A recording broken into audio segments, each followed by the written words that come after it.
Your country, the government you support and have advised, according to a UN rapporteur, according to the US State Department, according to Amnesty International, according to Human Rights Watch, according to plenty of journalists, and many others, are believed to have detained maybe 1 million people or more, mainly from the Uyghur Muslim ethnic minority, in re-education camps. 1 million people, Charles. Okay. 1 million. Okay.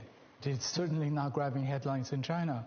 Isn't that because you don't have a free press in China, so you can't have headlines about the Uyghurs? No, it's because there are 55 national minorities in China, and Uyghurs' population is, in total... 9 and 10 million, I believe, in Xinjiang. Yes, 0.7%.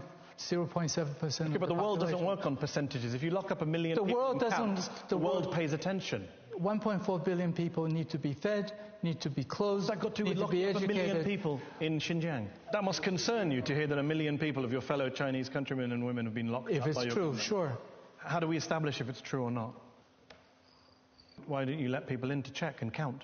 Then we'll know for sure. I think people have visited. No, they've been on kind of supervised trips with Chinese monitors to select camps where they haven't been able to see everything. In fact, Reuters went on a trip last year. They were taken around.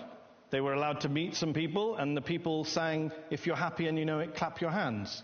And Chinese government monitors stood in the room the whole time, and no one was allowed to speak to anyone independently. Well, you know, Charles, that there are people who have been in those camps, who have come out of those camps, are now refugees in the US, in Kazakhstan, and they have testified to hooding, shackling, torture, sleep deprivation, sexual humiliation, starvation. This is what's coming out from people who have been in those camps in Xinjiang. If it's true, then they're certainly very bad.